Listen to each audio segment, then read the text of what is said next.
আসসালামু আলাইকুম সম্মানিত দর্শকবৃন্দ, আশা করি সবাই ভালো আছেন। আপনি দেখছেন PB news, pay scale Bangladesh news. আর যদি এখনও আমাদের চ্যানেলটি সাবস্ক্রাইব না করে থাকেন, তাহলে ভিডিও শুরু করার আগে অনুরোধ করব, চ্যানেলটি সাবস্ক্রাইব করুন, পাশে থাকা বেল আইকনে ক্লিক করুন, যাতে নবম পে স্কেল সংক্রান্ত প্রতিটি আপডেট সবার আগে আপনার কাছে পৌঁছে যায়।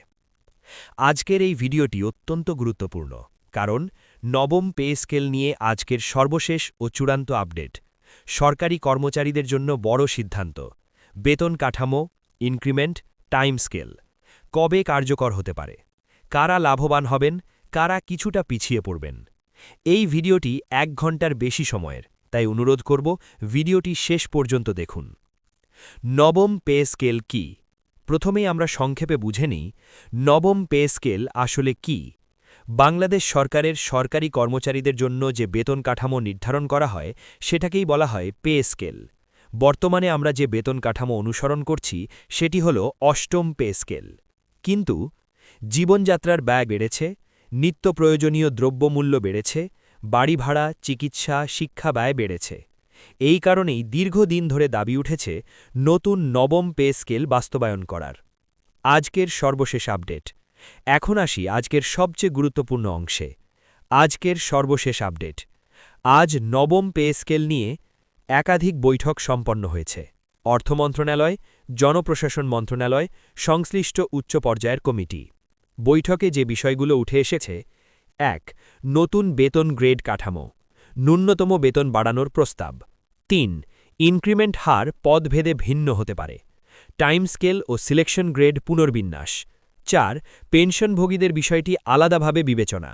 সরকার চাইছে একদিকে কর্মচারীদের স্বস্তি দিতে, অন্যদিকে রাষ্ট্রের আর্থিক ভারসাম্য বজায় রাখতে।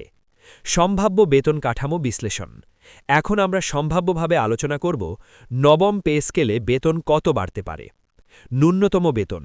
বর্তমানে যে ন্যূনতম বেতন রয়েছে, তা উল্লেখযোগ্য হারে বাড়ানোর প্রস্তাব রয়েছে।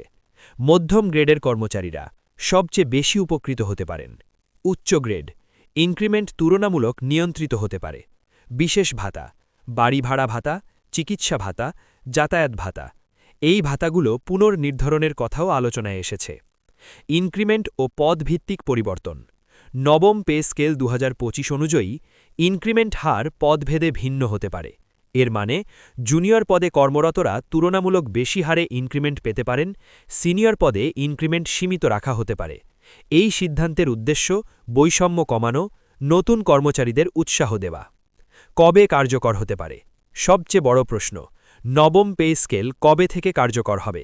আজকের আলোচনার ভিত্তিতে ধারণা করা হচ্ছে, চূড়ান্ত অনুমোদনের পর একটি নির্দিষ্ট অর্থবছর থেকে ব্যাকডেট কার্যকর হওয়ার সম্ভাবনাও রয়েছে, তবে এখনও সরকারিভাবে নির্দিষ্ট তারিখ ঘোষণা হয়নি। কর্মচারীদের জন্য জরুরি বার্তা। এই মুহূর্তে সরকারি কর্মচারীদের জন্য গুরুত্বপূর্ণ কিছু বিষয়। গুজবে কান দেবেন না, শুধুমাত্র অফিসিয়াল ঘোষণা বিশ্বাস করুন। আমাদের চ্যানেলের আপডেট নিয়মিত দেখুন।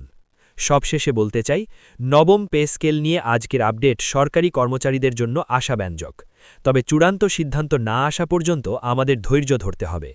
ভিডিওটি ভালো লাগলে লাইক দিন, মতামত কমেন্টে জানান, চ্যানেল সাবস্ক্রাইব করে পাশে থাকুন। আমি ছিলাম পিবি নিউজ থেকে হাসান।